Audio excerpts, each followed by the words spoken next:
Okay, start na ulit.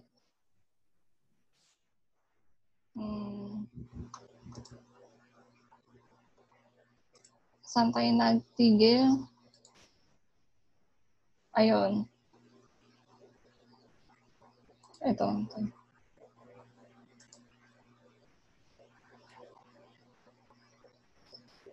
So, narinig niyo ba yung nasa sinasabi ko? Basta yun lang sinasabi ko, yung parang kay Moises din. Diba? Na nagsasalita din sa atin si Lord na siya yung gagawa, siya yung sasalita, siya yung magtuturo sa atin na kung anong dapat gawin, kung anong dapat sabihin, di ba? So, huwag tayong mag-alinlangan. Kasi minsan nga, di ba, nag-alinlangan tayo na, ay, parang hindi ko kaya yun, parang hindi ko kaya mag-share ng Word of God, ganun. Pero, lagi nating isipin na si Lord yung laging magsasalita, hindi tayo mismo. Diba? Next. Ayun. Ito yung mga tatlong important na abilities na dapat gawin natin bilang Kristiyano. Unang-una, listen. Yun, makinig tayo sa gustong ipaano sa atin ng Lord. Gustong ipautos, kaya mga sinasabi niya sa atin, makinig tayo sa Lord. Tapos, second is teach. Diba? Kailangan din natin din matuto sa kung ano yung gustong ipagawa sa atin ng Lord. 'Di ba? Kasi minsan ginagamit din tayo ng Lord sa bagay na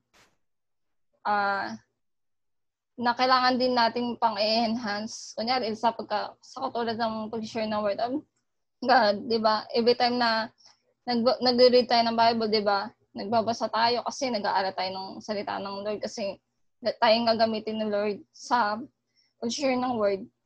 Hindi lang yung taong sinishare natin yung natututo, kundi tayo din mismo natututo. 'Di ba? As preacher, 'di ba? Sa mga pastor, sa mga sila yung unang natututo bukod dun sa bago dun sa sinishare nila. Tapos, 3. Hello? Yes? Accept mo daw si Ruth.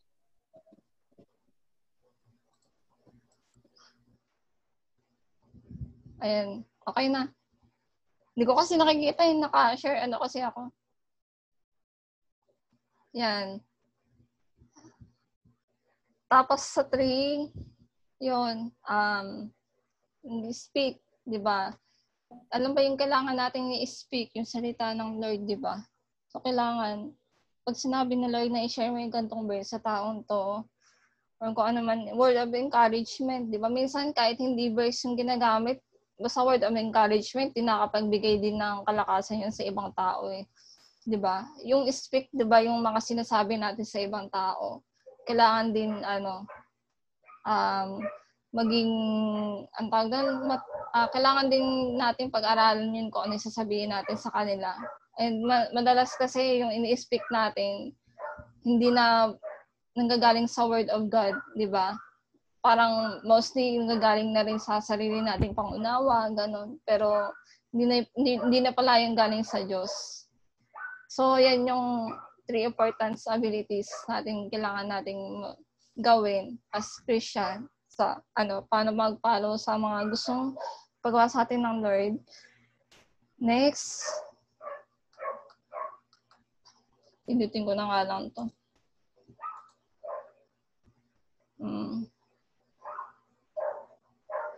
Sino pong gusto magbasa ng verse? Exodus 13 to 17.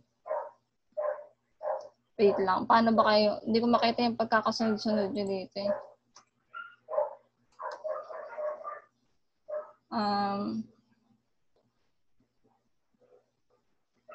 Si Ruth na lang sa 13, tapos sa 14, si Ray, sa 15 si Josh, tapos sa 16 si Pastor J, 17 si Tol, si Eric. Okay na.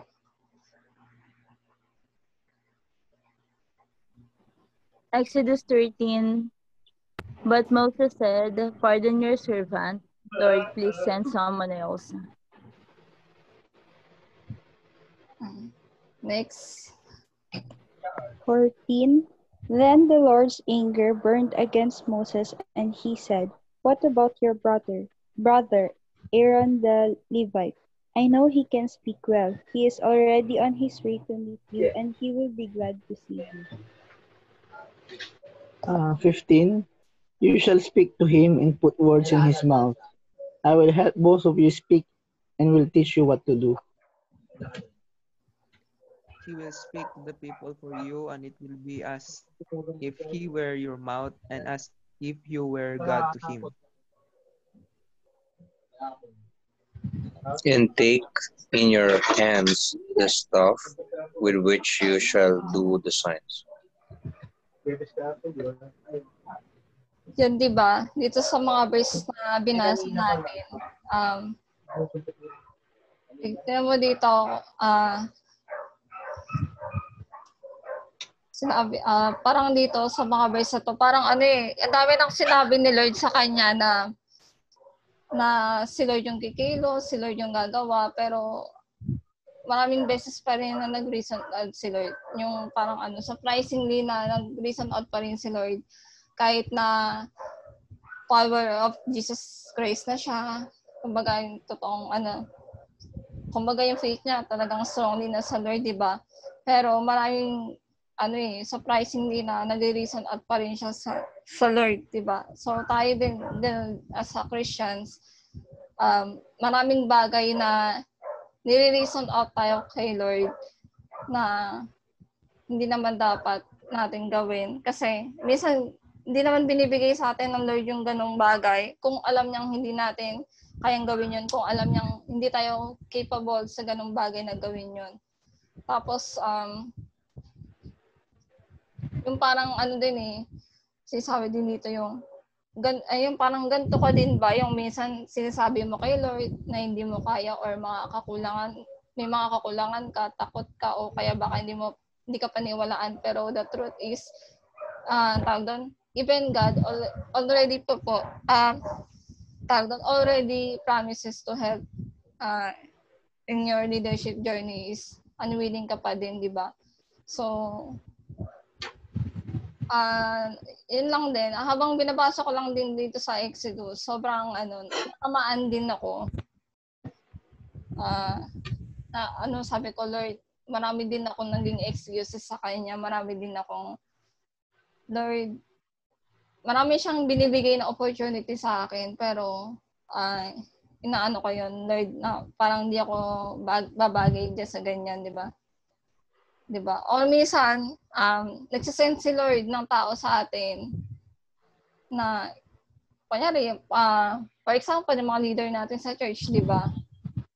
Isa sila na nagbibigay sa atin ng encouragement na para gawin din sa atin yung ganong bagay. Para gawin natin yung ganong bagay kung ano yung gustong pinapagawa ni Lord sa atin, di ba? Yung, sabi nga, tawag doon, that is when you want someone else to do it for you instead. O kaya si Lord sa iba na lang po ninyo ipagawa. Yung parang, di ba, mga ganun din. May times din na sinasabi din natin yun kay Lord. Na ganun. Hindi natin alam, yung mga bagay na yun na it's a rebuke sa Lord, di ba? So, hindi tayo yung nare-rebuke, pero si Lord yung nire-rebuke natin, di ba? Pero lagi nating tandaan na never tayong ni-rebuke ng Panginoon except lang sa mga pagkakamaling ginagawa natin. So, ito lang din na, iwan ko lang din na word of encouragement na dahil kung pinili ka niya, He will be the one to enable you to do it according to His purpose. Sabi. So yun guys, no need to reason out of your inabilities pala. Then, masasabi ko lang doon, instead, show God your willingness to do everything He asks you to do. So, yun lang. Ito yung may iwan kong sa inyo, quote na dapat willing tayo sa kung ano yung pinapagawa sa atin ng Lord. Yun lang, guys. That's it. Bilis Express gusto ah. niyo? Ano ba? Nakula. Hindi. Nanibago lang. Kauupo ko pa lang eh. Kauupo ko pa lang po. Nanibago lang kami. Ay, ganun ba? Sanay kami na sobrang detailed eh. Pag ikaw. So, ayun na. Basta yun lang, di ba? Pero pala yun. Nahirapan akong basahin yung word na yun. Yung pala, pero pala yun. Pero yung salamat kasi sa Lord. Kasi Parao. para, yun. Nakasakay sa jeep. Para Oo. po. Actually, yung habang pinag-aaral, kagabi ko lang din to inano yung word. Sobrang ang ganda. Kasi, actually, sabi ko, parang inaano ko din. Mag-share ba ako ng word of God bukas? Parang di pa ako ready Pero dito pa lang sa sa inano ni Lord na shinare niya. Sige, ako tinamaan din kasi sabi ni Lord, mag-share ka bukas. Pero ako mismo nagda-doubt ako sa sarili ko, mag-share ba ako bukas o hindi. Pero yun, thank God kasi yun, natuloy. And alam ko naman na marami din tayo natutunan. Yun. Yun, baka may questions kayo or Baka may questions kayo, guys. Additional, reaction. Okay naman. Oh, pagod na pagod ka, diba? Simple. Sunod-sunod ng duty, wala naman pa rin eh. Nag-try lang din ako mabul ngayon.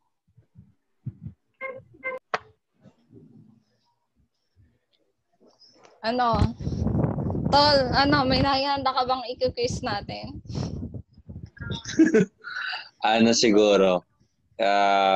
Anong idea nyo? Ito na lang yung una. Anong idea nyo? Kasi di ba si Aaron, sinabi naman sa Bible, si Aaron ang nagsalita sa Pharaoh. Bakit kaya hindi na lang si Aaron yung inutusan? Inutusan ng Lord. Si Moses ang inutusan niya. So, ginamit nila kasama lang si Aaron na nagsalita sa Pharaoh. Bakit hindi na lang dinisregard si Moses at si Aaron na lang yung kumbaga nagatid sa Israelites sa Kanaan, ganyan.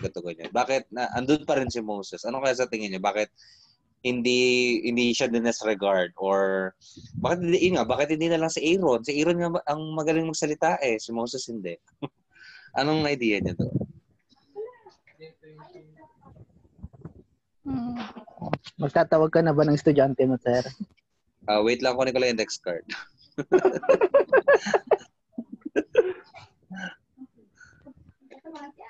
Andiyan na ba si Rod? Andiyan na. Wala. Apo, andito na po. Ayun, si Rod naman. Yung para sa mga hindi pala yung topic natin is unable or unwilling. Yung para magkaroon kayo ng idea. Si na lang muna, si Gretch. Gretch, ikaw muna, Gretch. Anong idea mo? Yung mga po. Paulit na lang ng Yung tanong. Oo. Yun nga, Gretch, di ba kung maalala mo yung story, si Aaron yung nagsalita sa Pharaoh imbes na si Moses. Kasi nga nahihirapan nga daw siya at mabagal daw siya magsalita. Freira. So, bakit kaya hindi dinisregard si Moses at si Aaron na lang yung inutusan ng Diyos? Kasi nga, hindi naman magsalita si Moses. Ano sa tingin mo? Para sa opinion ko lang siguro mas capable siya na parang mas matutunan niya yung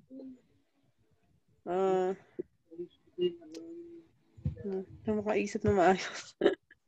Siguro mas capable siya. Parang kailangan siguro ilabas yung ability niya para mailabas yung character niya talaga. Tama ba? Ewan. Hindi ako makaisip na maayos. Okay lang yun. Sariling idea lang naman.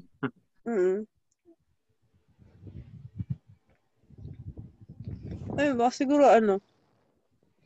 yun kailangan yung mas ihubog yung character niya siguro sa ganun. Since wala akong maisip. Hindi nag-ano yung brain cells ko ngayon. Ano na lang, help, call a friend. Sino tatawagin mo, Gretch? Magbanggit ka na ng friend mo. Siyempre si Ruth. Ayan, siguro. Ang question mo, Kuya Eric, kung bakit hindi hindi na lang si Aaron, yung si Aaron naman yung parang mas may kakayahan na makipag-usap doon sa Pharaoh. So, ang insights ko lang para sa story, sa ganun. Feeling ko siya, tawag dito. Proof siya nung sinasabi ng Lord sa New Testament na ang calling ng Lord hindi siya nagbe-base sa abilities ng tao. Kung intelligent ka, kung matalino ka or hindi, para no one can boast. Kasi, di ba, in fact, ang tinawag ng Lord na mag-lead is yung mga taong nasa mababang kalagayan. Yung less ang intelligent, yung mga taong hindi ganun ka famous, para walang maipagmayabang. Tsaka nandun yung proof na si Lord talaga yung nangunguna sa kanila. Si Lord yung nagbigay ng Holy Spirit para magsalita sa harap ng ibang tao. Parang yun ang nakikita ko kasi 'di ba si Moses parang ang alam ko meron siyang defect sa pagsasalita. Hindi naman totally parang hindi siya ganun kagaling makipag-usap in public si Moses. Unlike kay Aaron, siya, tawag dito, mahusay makipag-usap in public. Yun lang nakikita ko, siguro, pagdating sa calling ng Panginoon, hindi tumitingin sa Lord sa kakayahan ng tao. Yun yung nakikita kung bakit si Moses ang tinawag, hindi si Aaron. Thank you, Ruth. Ikaw naman ang tumawag ng friend mo.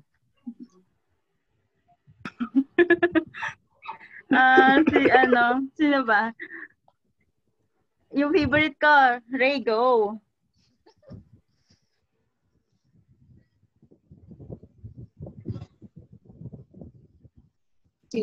Go, Ray. May idea ka ba, Ray?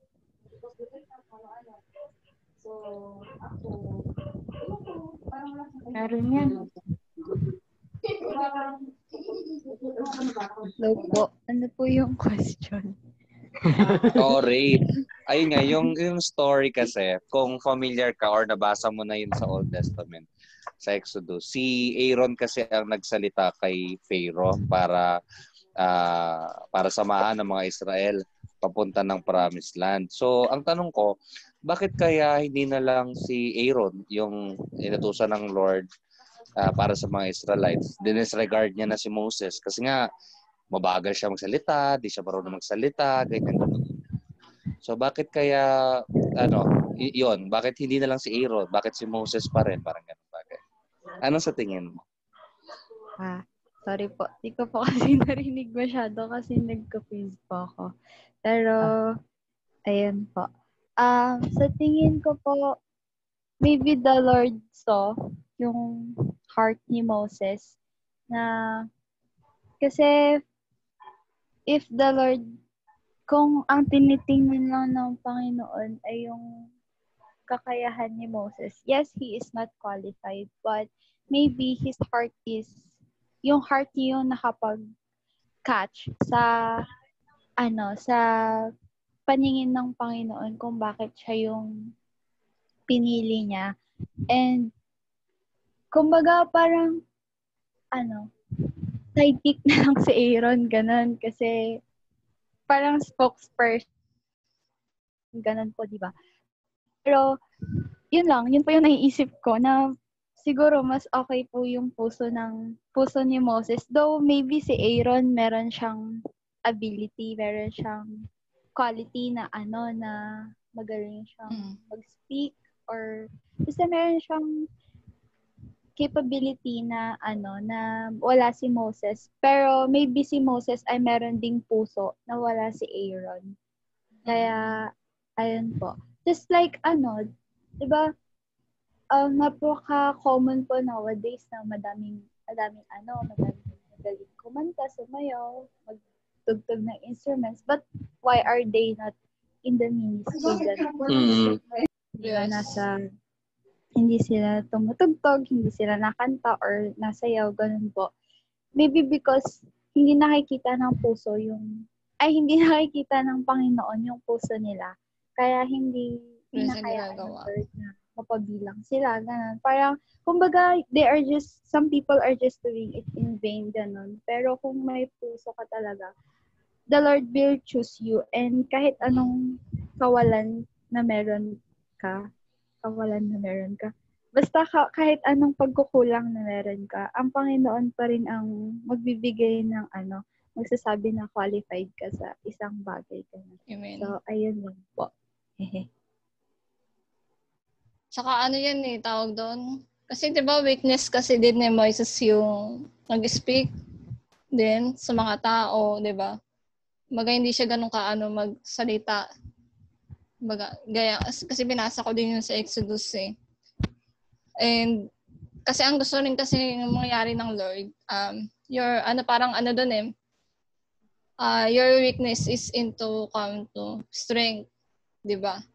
Parang yung mga hindi natin kayang gawin na parang balang araw magiging strength na din. Kumbaga, para sa mga susunod na araw, makakaya na din natin gawin yun. Kaya din siguro si Moises yung ng Lord. Yung guards doon ng Panginoon. Although si Aaron, doon na talaga yung capability o na kaya niyang gawin yung ganong bagay. Pero hindi pa rin siya yung inutusan ng Lord, di ba? Kundi si Moises. Di ba? Tsaka tawag doon, yun nga hindi rin tumitingin si Lord talaga sa kung ano yung kaya natin gawin. Di ba? Kundi yung sa heart, kung nasan pa yung heart natin, di ba? Sa isang bagay, nandoon, yun yung iaano sa atin ng Lord. Tawag doon, doon niya tayo ilalagay. Kasi ako din, experience ko din sa church namin, sa ministry. Kasi before, nung hindi pa ako nag-church, dance talaga ang gusto ko. Yun.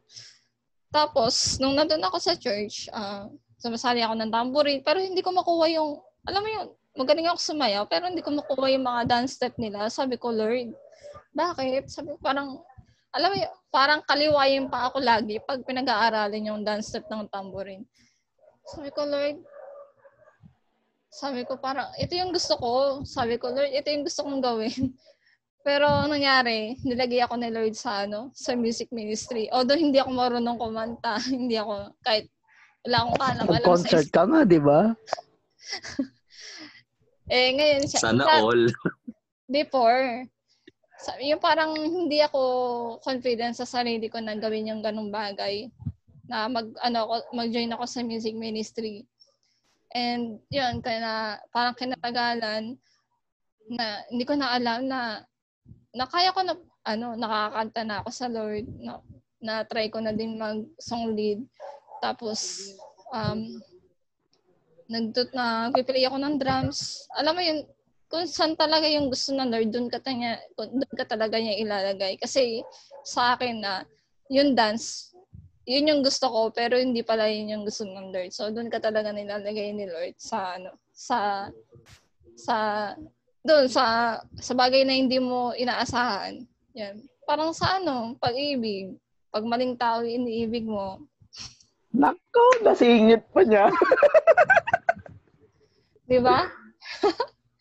pag sinabi ng Lord, hindi siya para sa'yo. Hindi siya para sa'yo. Yan. Lang naman. Para papagising lang. So, ayan lang. Baka may sasagot pa sa... Hindi, nag-chat si Rachel. Sabi? Nagtuturo.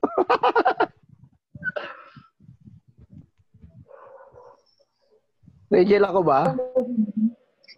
Baka gusto niya marinig ko ang idea mo. Ako ba? Oo, sige. Ikaw na. Sige, game. Ako, aside from yung mga nasabi, feeling ko it's personal opinion. Different giftings din. Kasi remember, 'di ba may verse din sa Bible yung different parts one body. So different giftings, parang iba yung may gifting si Aaron to speak.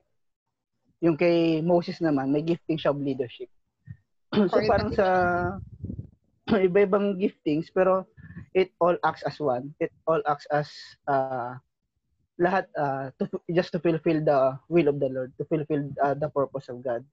And then, si God pa rin naman yung head eh. Kasi parang isipin na lang natin na parang sa church, parang nabanggit kanina ni Daisy, hindi pwedeng lahat kayo nasa music, walang matitira sa ushering, walang mapupunta sa kids. So, for me, isa din sa nakikita ko is kaya hindi din disregard si Moses is because merong purpose pa rin si God. Merong gifting si Moses na hindi masyadong nagmamanifest doon kay Aaron. And then may gifting si Aaron na hindi masyadong magmamanifest doon kay Moses. It will just their giftings will complement each other for the glory of God. So yun sa akin. So, pwede ko din ba tawagin si JL? Pwede. O para isa-isa na lahat, di ba? Tapos isa-summarize ni Sir. Gawa star. Yan, si JL mukhang may sasagot na. Ako, ang answer ko doon, bakit hindi na lang si Aaron? Kung iisipin natin, si Moses, way back in, di ba sa tayo, Exodus, di ba? Yung sharing ni Ate Daisy, it's all about yung inferiorities eh. Laging sinasabi ni Moses about sa inferiorities niya, sa mga kakulangan niya. But kung babalikan natin, ito sagot ko sa sa question. In chapter 2 ng Exodus, sinabi doon that Moses is a fine child. So ibig sabihin, kung kung in another translation, he is a special child, very special. Special child. Hindi yung special child na sa ating time ngayon na pag sinabing special child, medyo may sayad. But Moses is a very special child in the eyes of the Lord. So ang sagot ko doon, ang sagot ko doon sa question, bakit hindi na lang si Aaron? Bakit si Moses? Si Moses kasi, kung iisipin na, kung natin yung history niya, 40 years siyang nag-stay sa 40 years siya nag-stay doon sa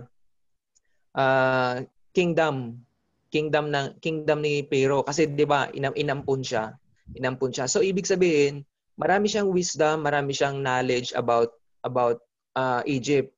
So lumaki siya doon sa Egypt na 'yon.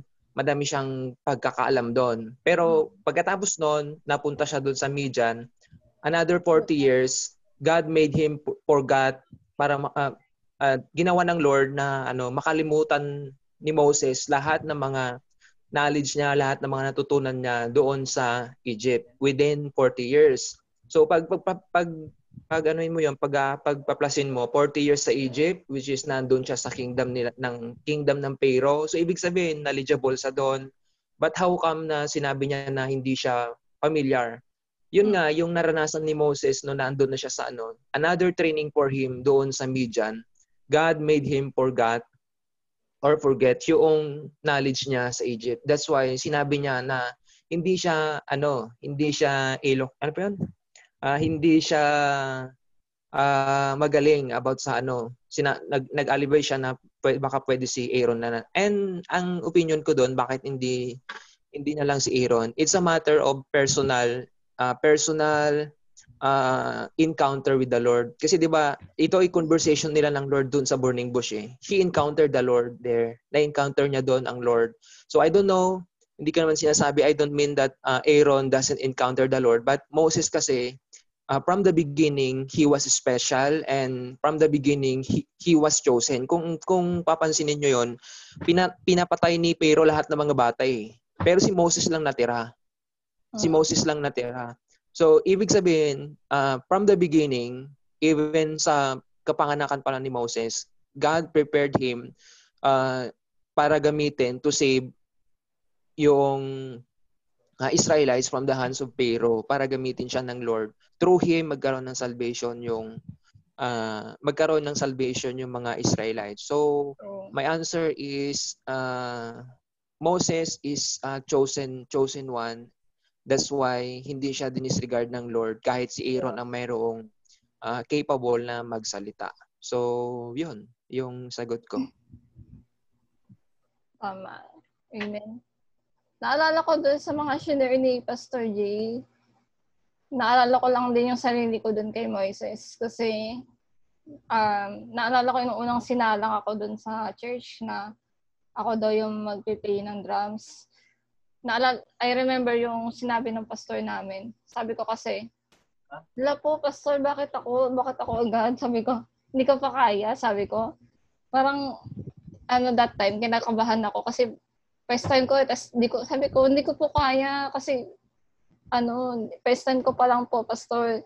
Tapos nakikiusap talaga ako, pastor, pwede po bang, wag po muna ako, ganun.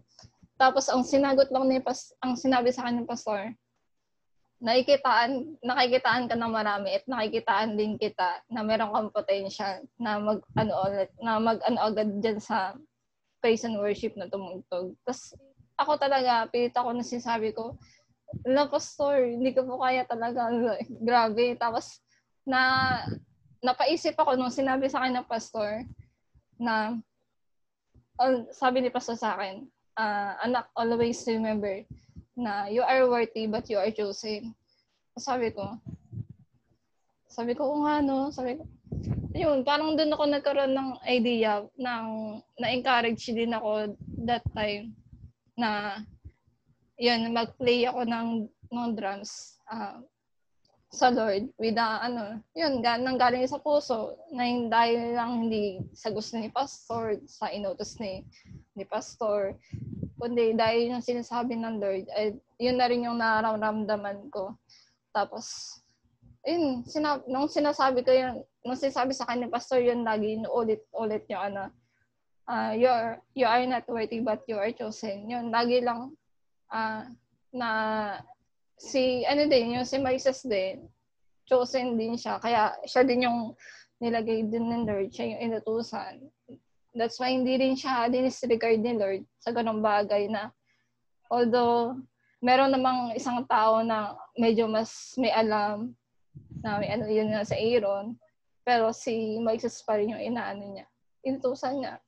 So, yun, ganun din tayo na we are not worthy but we are chosen.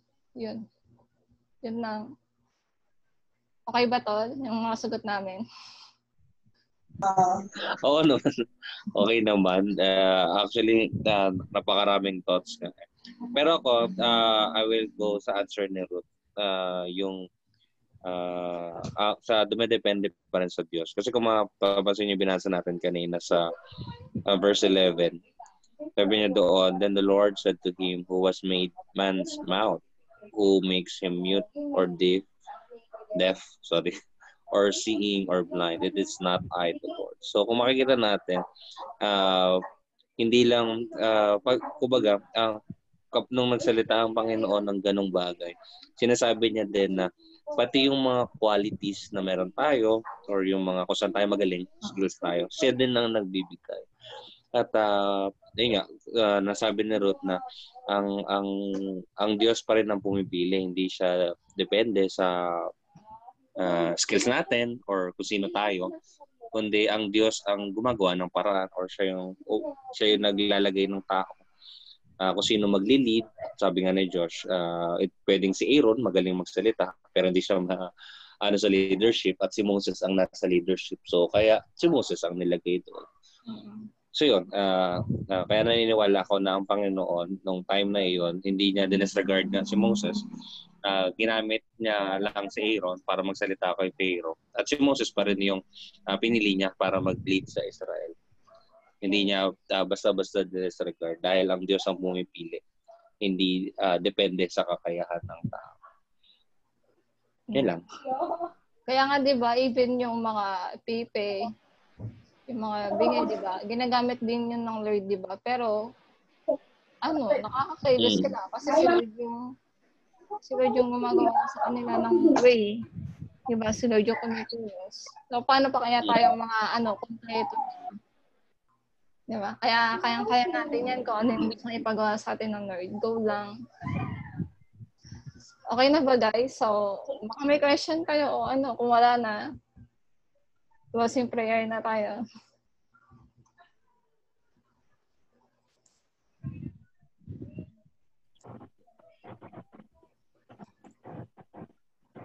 Wala na yata.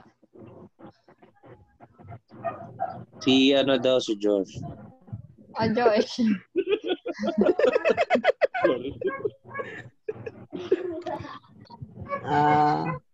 Meron ba akong tanong? Napaisip tuloy ako, meron ba akong tanong? Wait. Ako na lang tanong. Ayun, si Ruth pala may tanong eh. We have 3 minutes na lang. Pag join na lang ulit kayo. Join na lang ulit. Game, Ruth. Di ba tungkol tayo sa willingness tsaka pagiging unwilling natin to obey the Lord? So, what if willing kang sumunod sa Panginoon? So like for example, sa pagmi-minister, sa pagpastor na lang, ganun na lang.